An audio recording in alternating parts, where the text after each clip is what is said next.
bi la qu'est-ce qu'on peut retenir concrètement ci loolu. En fait appel public à l'épargne. Appel public à l'épargne la APE structuré xam nañ taux d'intérêt yi selon les maturités. Donc ñu ngi def boo xoolee nu mu tuddati dañ la ne que y a eu une forte pour la première fois ils ont en fait ils disent pour la première fois mais en réalité am na APE yu bëri yoo xam ne une partie était dédiée à la diaspora. Avant 2024. Oui. Donc bii il y a eu une forte participation de la diaspora répartie sur 45 pays. Mais xam nga ce qu'on reproche aux APE d'abord API c'est un gros problème. Parce que mécanisme de financement de la dette tu as normalement les partenaires multilatéraux FMI Banque mondiale. Tu as les partenaires bilatéraux nga doog a ñëw tu as UMOA titre nga doog a ñëw ci appel public à l'épargne. Appel public à l'épargne ça doit être quelque chose bu xam ni vraiment maîtrisé. C'est-à-dire diggante 2012 ak avril 2024 avec l'ancien pouvoir il y a eu 1280 milliards en APE. Au début c'était sporadique à partir de 2020 ça a été annuel. Oui. Puis en 18 mois il y a eu 1215 milliards en APE. Presque le même montant sur 18 mois. Ci 18 mois. Hein? Xam nga particularité APE, c'est que les taux d'intérêt sont très élevés. C'est élevé, oui. Les gens disent ouais, il y a eu un engouement ak durée bi les maturité yu ancien pouvoir ak yi benn la. C'est 6 à 10 ans boo leen analyser. Très bien. Mais 6 à 10 ans bëriwul boo ko comparé avec un eurobond où tu peux aller à 15 ans, 16 ans avec des taux d'intérêt beaucoup plus bas. Hein? Fii on est presque à 7-8%. Les gens disent ouais il y a eu un engouement etc. Mais le pire c'est qu'on ne peut même pas tracer la provenance de l'argent. Qui sont les souscripteurs? On te dit forte participation de la diaspora répartie sur 45 pays. Oui, on a besoin de savoir. On ne sait pas. Très sincèrement, oui. Quand on fait un APE parce que yow da ngay endetté wu l'endettement c'est pour financer un déficit budgétaire. Da nga am ay ressources. Nga ne nii laay def pour mobiliser leen nga ne su ma mobiliser suma ressources yi dinaa am 1000 nga ne dama war a def ay dépenses su may def suma dépense dinaa dépenser 1500. Donc da ngay dem lebi 500 pour ñëw mottali say dépenses. Mais 500 yooyu généralement ça doit être des investissements. On ne doit pas s'endetter pour faire face à des charges de fonctionnement. Ça c'est extrêmement dangereux. Moo tax quand une fois le président Bassirou Diomaye Faye a dit on n'a pas de marge de manœuvre. Oui. Ma ne c'est très grave. C'est très grave parce que président de la République bu ne amul marge de manœuvre budgétaire ça veut dire qu'il ne peut pas lire la structure du budget. La première marge de manœuvre budgétaire qu'il a ce sont ses fonds politiques. La première marge de manœuvre budgétaire qu'il a ce sont ces 80 milliards de budget qu'il a à la présidence yoo xam mën nga ko wàññi. Pour réduire le déficit boo demee nag ba nga xam ne mënatoo wàññi benn charge te da nga war a investir mu desee le 200 yoo xam da nga war a investir nga uti ko mais boo koy uti da nga naan la may uti nii 200 yi may uti pour def projet bii ak bii ak bii la. daaw ak daaw jéeg dañ la doon wax c'était pour financer les projets du PSE. Le PSE était un plan bien clair avec des projets structurés yoo xam ñëpp xam nañ montant yi ci nekkoon. Aujourd'hui on te parle de projet on te parle de plan de redressement. Le plan de redressement c'est un plan fantôme ku ko gis. waaw ku ko gis. man de gisuma ko j'ai vu le Premier ministre faire une présentation PowerPoint pour moi ça c'est pas un plan.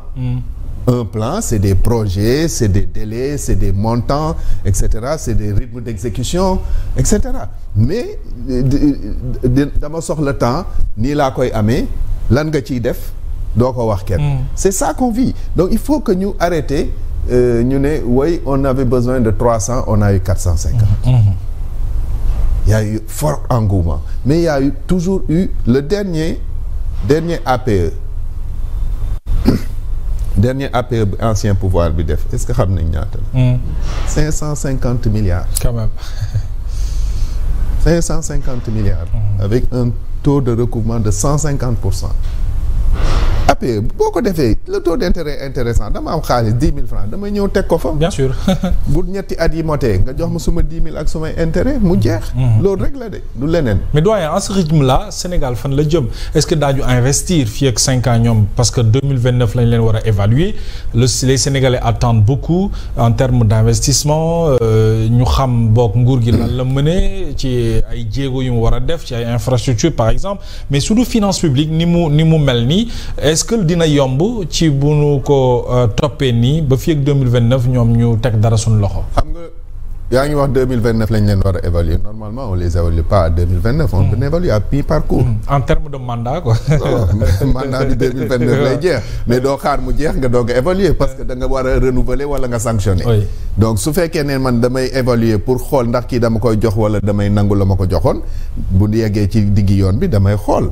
damay saytu mais en tout cas koo xam ne def na 18 mois tegul benn xeer. bientôt 2 ans oui. benn xeer. c'est-à-dire tous les projets dont il parle sont des projets du PSE. Grand transfert de l'eau c'est le PSE. Tous les projets dont on parle actuellement c'est le PSE. Donc il y a pas de le pouvoir PASTEF n'a pas présenté aux Sénégalais un document structurant qui montre que lii ak lii ak lii lañ bëgg a def fileeg 2029 wala fileeg 2030. Quand on parle de la stratégie nationale de développement, c'est une vision. C'est pas un plan de développement. Une vision et un plan de développement, c'est pas la même chose. Un plan stratégique te dit fii laay dem yoon bii laay jël pour dem fa. Le plan va venir te dire quels sont les moyens à déployer, quel est le temps que ça va prendre, avec quelle personne tu vas le faire. C'est ça un plan. Avec quel budget. Mais on n'a pas ça.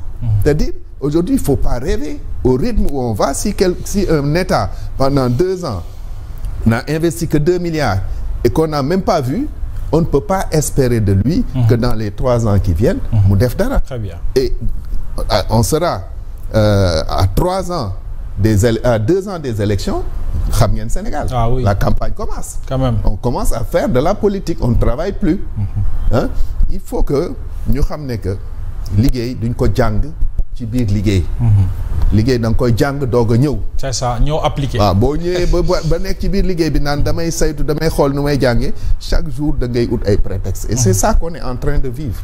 Ça vraiment les Sénégalais sont dans une souffrance absolue parce que il y a aucun mécanisme qui permet de créer de la richesse actuellement dans ce pays de et c'est difficile. Alors Fallou li jaaxal Sénégalais yi également bokk na ci xaalis bu ñuy leb tout le temps. Évidemment ci ndoddu Sénégalais yi parce que après ñun ñoo koy fay mais gisuñu fan la ñu koy dugal bon ñenn ñi te diront oui c'est pour fay salaire wala pour fàtt yenn kii mais booy leb ci turu Sénégal on a quand même envie de voir xaalis bi ngay leb au moins à hauteur de 500 400 et quelques milliards fan lay dugg. Oui, c'est là où se trouve aujourd'hui le problème. mooy l'utilisation de la dette comme ni mu ko waxee ci API tout à l'heure mooy à chaque fois ñu wax ne lancé nañu am nañu nangam mais kan moo ko souscrire ak lan lañ ci war a def. Aujourd'hui les 450 milliards yi ñu wax ñan ñoo ko joxe ay banque la ay assurance la ñan ñoo ko joxe mais ñun bu ñu jotee loolu lan lañ ci def. tey bu ñu xoolee rapport d'exécution second semestre bu budget bi di ngay gis ne 2814 milliards. moom la ñu def ci dépense mais dépense de fonctionnement yi mi ngi nekk 2230 milliards. c'est-à-dire tey presque 581 milliards lañ def ci investissement.